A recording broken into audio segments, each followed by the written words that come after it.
gallery here today. Before we sit down and before the meeting formally begins, we're going to start with some blessings and some words from Mr. Hakam Singh, who's from the Sri Singh Sabha Southall from the Park Avenue, Gurdwara. Mr. Singh.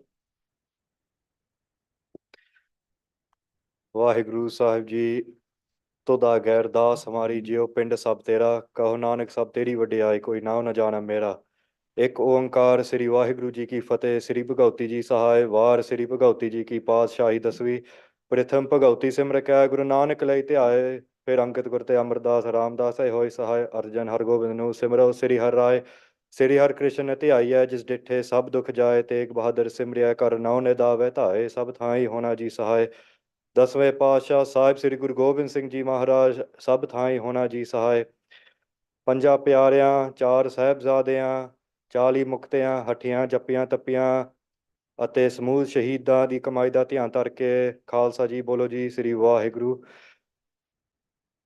Hein ਮਾਣਿਆਂ ਦੇ ਮਾਣ ਤਾਣਿਆਂ ਦੇ ਤਾਣ ਓਟਿਆਂ ਦੀ ਓਟ ਸੱਚੇ ਪਿਤਾ ਵਾਹਿਗੁਰੂ ਆਪ ਜੀ ਦੇ ਕਿਰਪਾ ਦੇ ਨਾਲ ਕਾਉਂਸਲ ਮੀਟਿੰਗ ਹੋਣ ਲੱਗੀ ਹੈ ਸਾਰਿਆਂ ਤੇ ਕਿਰਪਾ ਕਰੋ ਵਾਹਿਗੁਰੂ ਜੀ ਕਾ ਖਾਲਸਾ ਵਾਹਿਗੁਰੂ ਜੀ ਕੀ ਫਤਿਹ So we're blessed to be here today.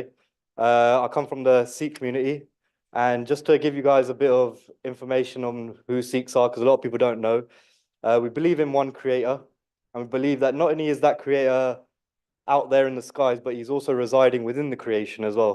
And that soul that everybody talks about, that everybody has a soul, that soul is actually God. And the whole aim of life is to meditate on that soul. And the way we do this is by chanting God's name. You might chant him in your whatever name you like. For Sikhs, we call him Vaheguru. You might call him Ram, Hari, you might call him Allah. It's up to you. It doesn't matter. There's only one creator anyway. And the whole aim of life is to connect to that one through meditation and service to humanity. So I hope that everybody can just take a little bit of learning from the Guru, which is that we are all one, and to recognize the whole human race as one, and that any decisions that we do make is a righteous decision and the most just decision as well. So please forgive me for my mistakes. Vaheguru Ji Ka Khalsa, Vaheguru Ji Ki Fateh.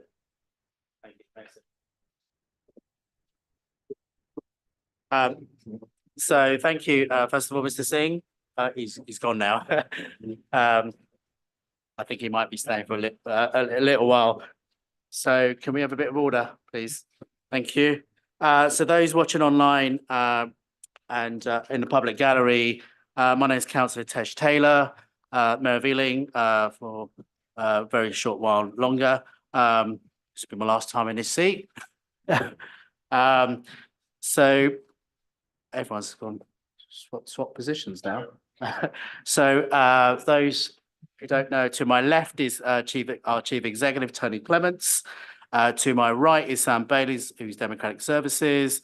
To Tony's left is the Head of Democratic and Legal Services, Helen Harris, providing legal and constitutional advice, and I'll mention her shortly in a few minutes.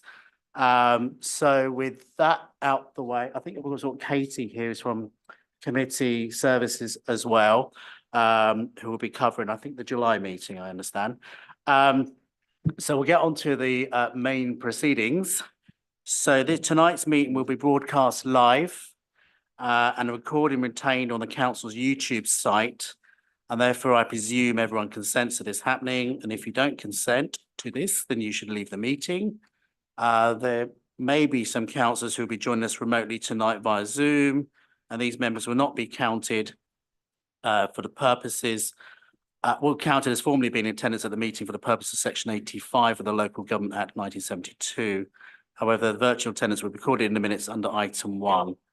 And just a reminder, those members in attendance virtually, are there any, by the way? No, there's not. That doesn't matter. So, all right. So we'll get on to item 1 is apologies for absence and attendance. Sam? Yeah, I've received apologies for absence from Councillors Stafford, Basutil, Sidhu and Summers. Thank you. And I think that answers the next question. Are there any councillors present virtually? None, Mr. Mayor. No. So maybe we switch off then. Yeah, Mr. Mayor, sorry.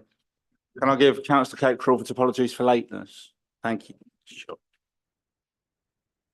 Thank you. We're on to item 2. Are there any declarations of interest? Claire, no, I'll take it as a no. Mr. Mayor, Oh, sorry, councillor Dear, yeah. I'm sorry, can I give Councillor Harberton Cordier's apologies, please? I'm sorry. Yeah. Thank you. Could have said no, couldn't I? No, thank you. All right, number 3 is item 3, minutes of the meeting held on 5th of March 2024. Are those minutes agreed? Thank you very much. We'll get on to item 4, mayor's announcements. So over the past week, we've had several cultural events celebrated by our communities across the borough.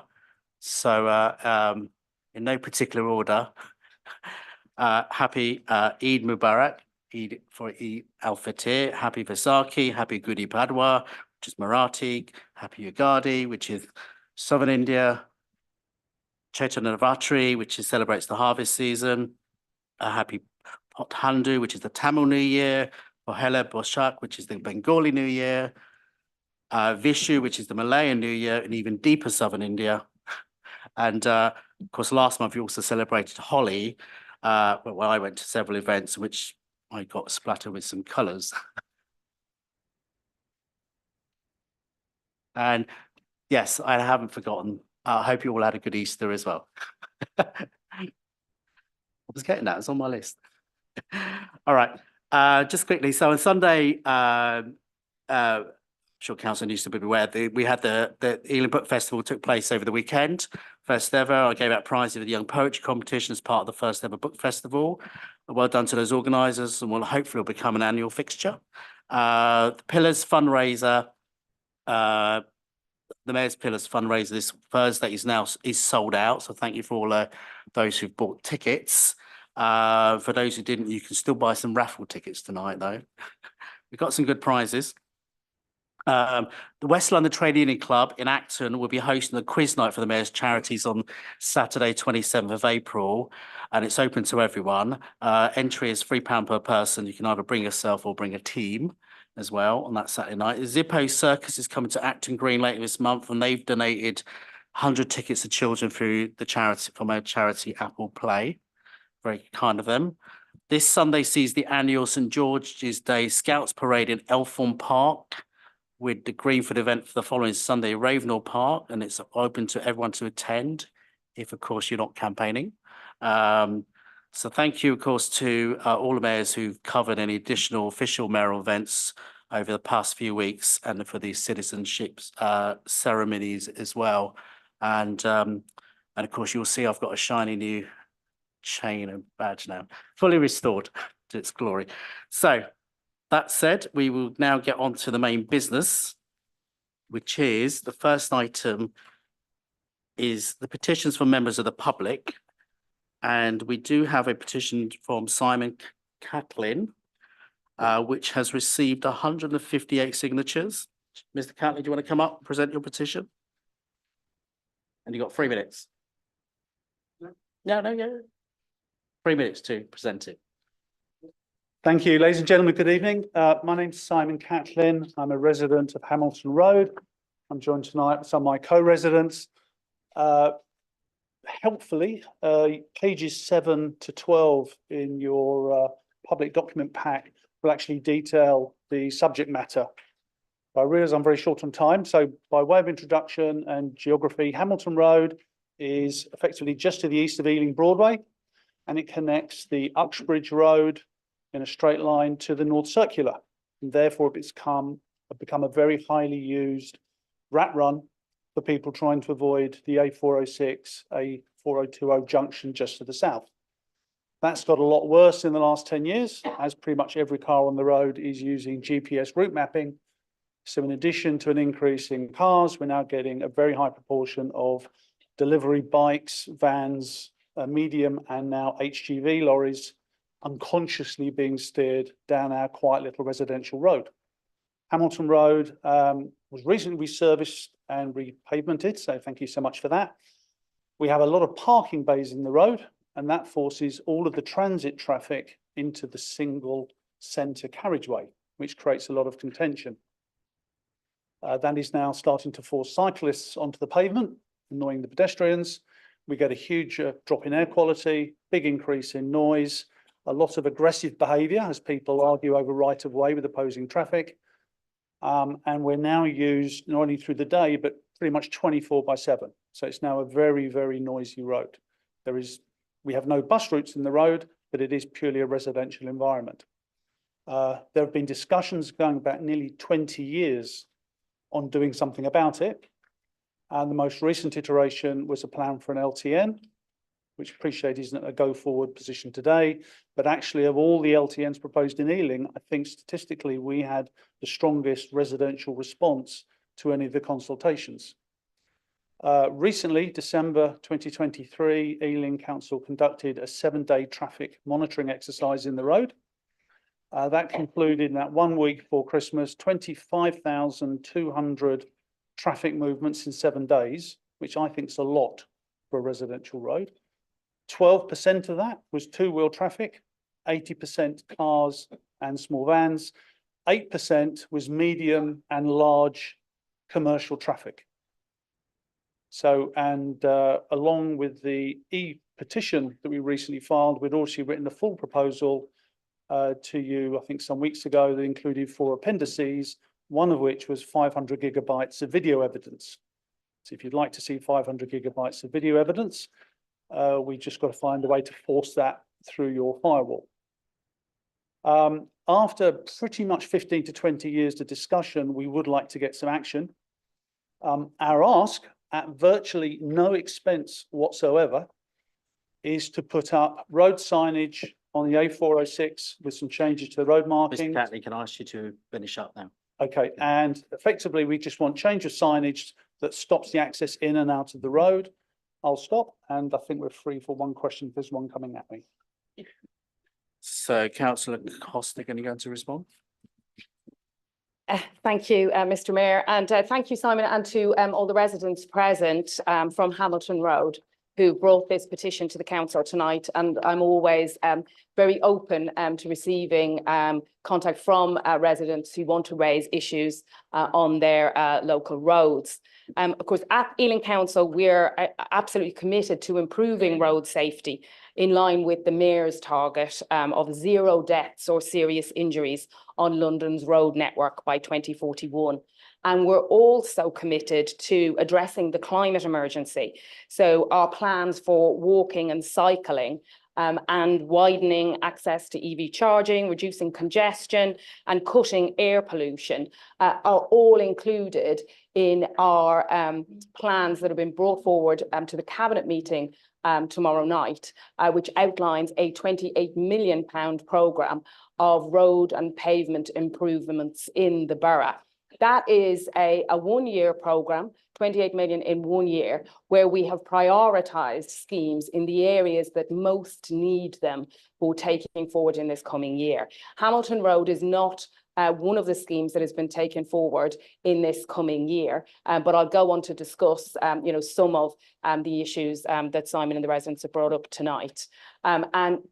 The decisions we make in terms of funding and in terms of schemes we bring forward are based on need and a prioritisation process.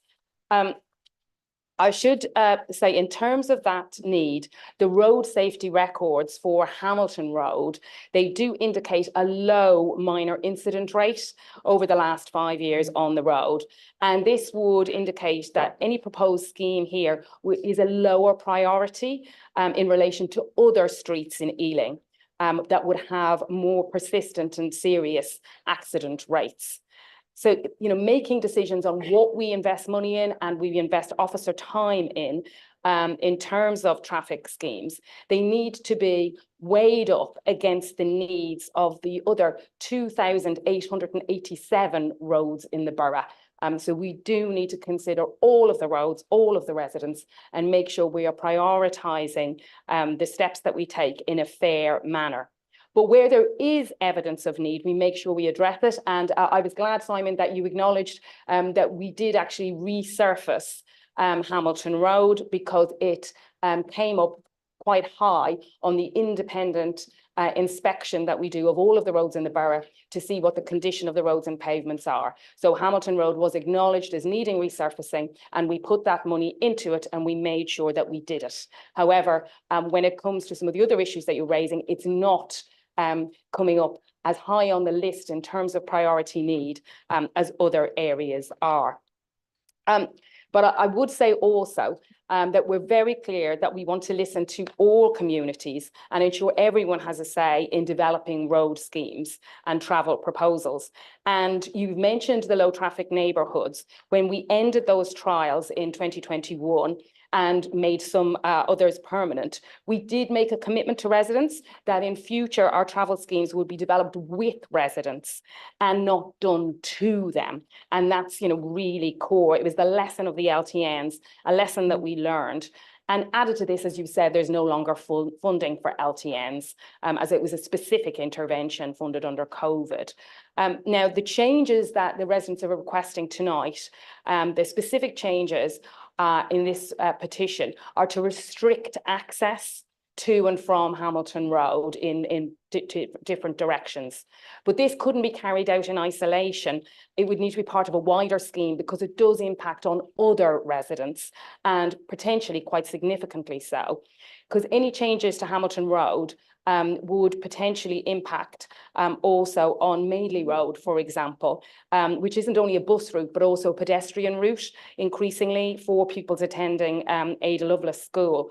And displaced traffic could also affect the A406, and it could actually require TfL to implement their own separate changes. So there is quite a lot of an impact that this could have. We'd have to do extensive consultation, and as I'm sure you'd realise, that in itself would cost a significant amount of money.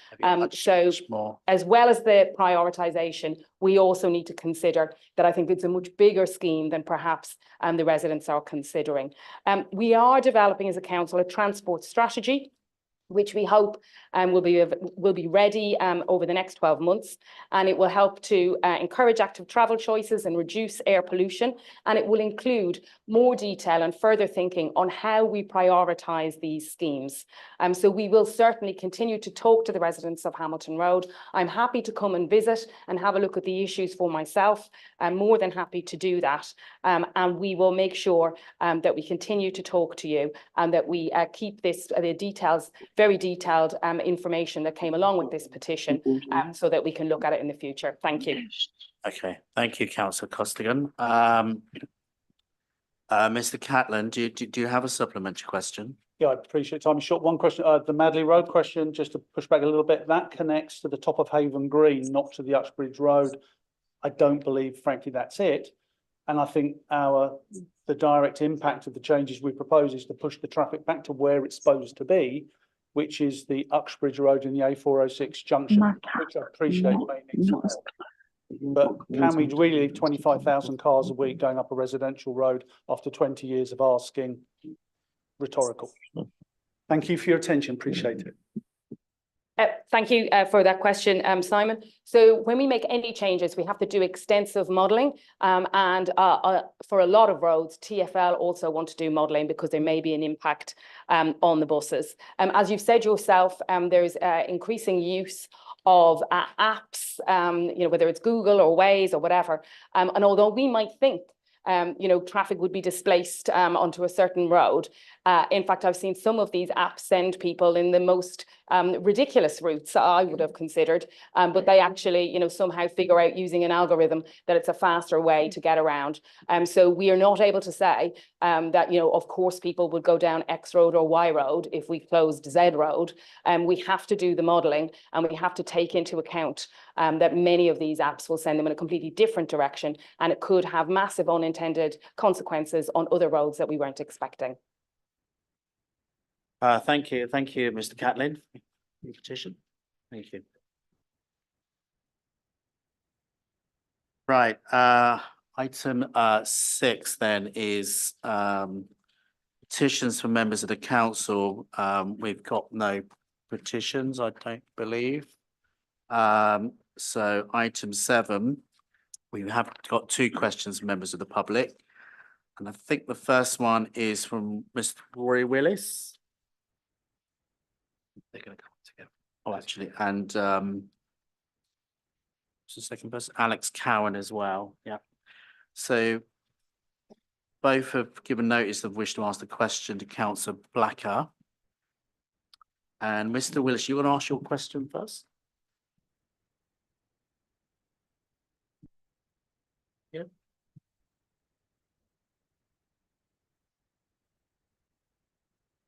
Good evening, everyone. Thank you, Mr. Mayor, Councillor Taylor, for taking our questions. The questions relate to Ealing Careline, which is an Ealing service, which we're very concerned about in terms of its closure or whatever is happening. The question is, what reassurance can the council give all 3,000 subscribers to Ealing Careline that they will have an equivalent emergency telecare service in place, and that they won't be left without service?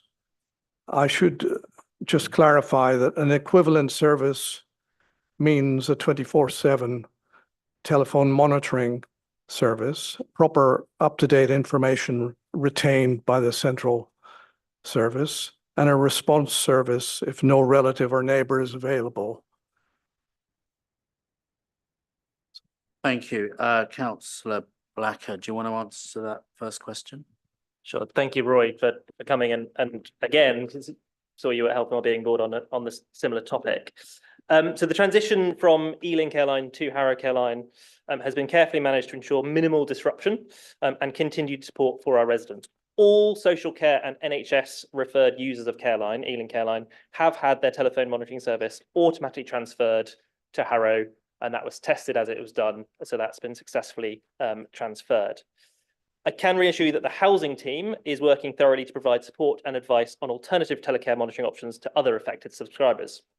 Recognising the vulnerability of some individuals, follow-up visits are being conducted to assess needs, with referrals made to appropriate services if necessary, so people can access through adult social care separately. We do understand the importance of continuity of care for vulnerable individuals, and we are actively planning further visits to support tenants in securing alternative providers. In sheltered housing, people in receipt of adult social care or who have social care needs are being referred to the adult social care team, and social workers from adult social care are working with residents in sheltered housing alongside housing support officers to review and supplement safety plans as needed, ensuring that residents receive personalised and tailored support in emergency situations, which can include, of course, the option to receive a telephone monitoring service from Harrow if required.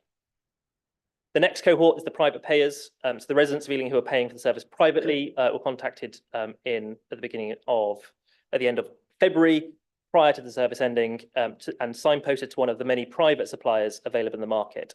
Many of those chose not to retain their equipment, but obviously if they do feel they have an accessible need, please do refer them on to us and we can assess their need and provide it as required.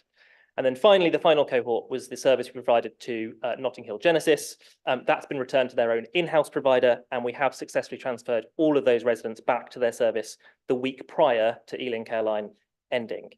We will continue to work tirelessly to ensure no one falls through the cracks and everyone has the support and care they need. And I think Alex was going to ask about the responder service, so I will let her ask that question and come back to that on that point, if that's all right. Good evening. I And was chairing a meeting here. Okay, no, go Oh, ahead. sorry, That's sorry. okay, go ahead. shall I go? Sorry.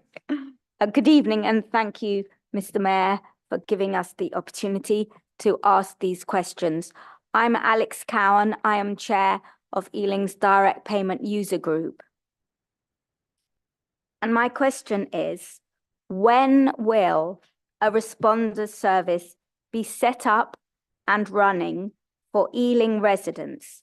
Because at present, there is no responder service using Harrow Careline, which is the service that social care users and continuing healthcare users are being transferred to, but there is no responder service.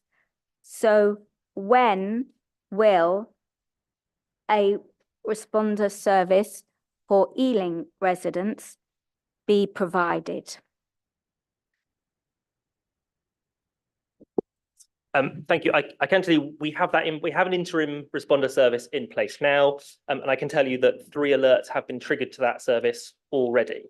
So that, obviously, there is no responder service using Harrow Careline. So we have taken that proactive step to put that interim measure in place. So it's a contingency measure at the moment, and it's to facilitate soft market testing so we can commission a full service in the future. So nominated CQC registered home care providers are available to conduct welfare checks for these residents in specific circumstances, subject, of course, to property access. These arrangements have been carefully designed to provide immediate support and reassurance to residents while we continue to explore the longer term commissioning and any potential charging models we need to introduce. We are actively monitoring the interim arrangement to gather insights that will inform the decision-making process moving forward.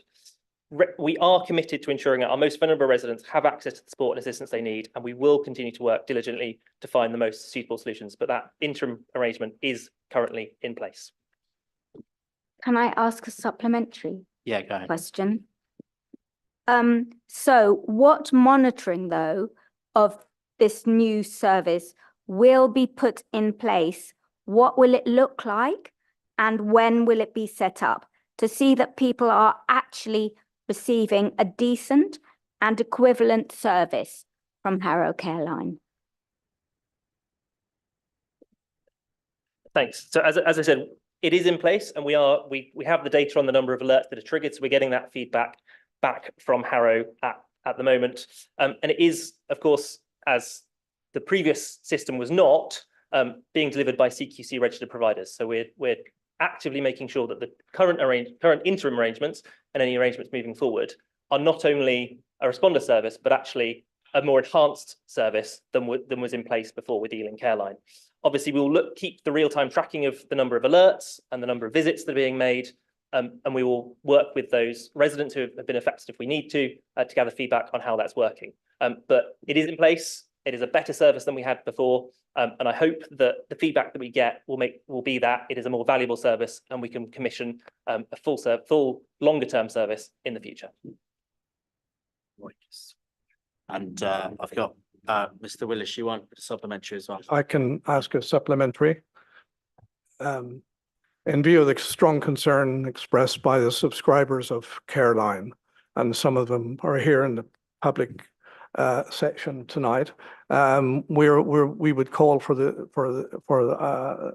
a rethink on this policy to allow for better planning and better coordination between health, social care, and housing. Thanks. I mean, I understand the concern, and I know that change has been difficult for people, as these things always are. But that change has now happened.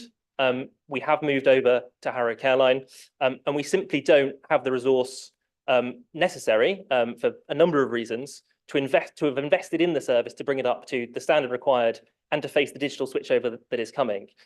Harrow does have that capacity and capability, so it is a better service. It's a more resilient service, and one that I hope that residents don't have to use, but is there that they can use if needed long into the future. Thank you, Alex and Roy, for your questions.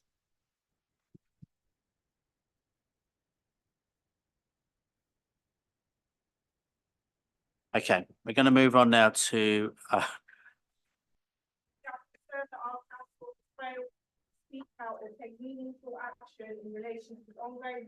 sorry, madam, this is not part of the meeting, sorry.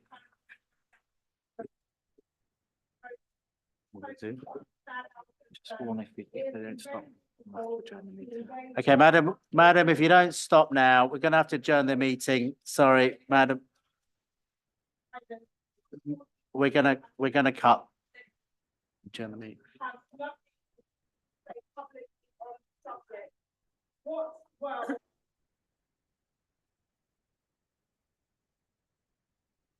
Meeting adjourned. and we're gonna have to go upstairs, people.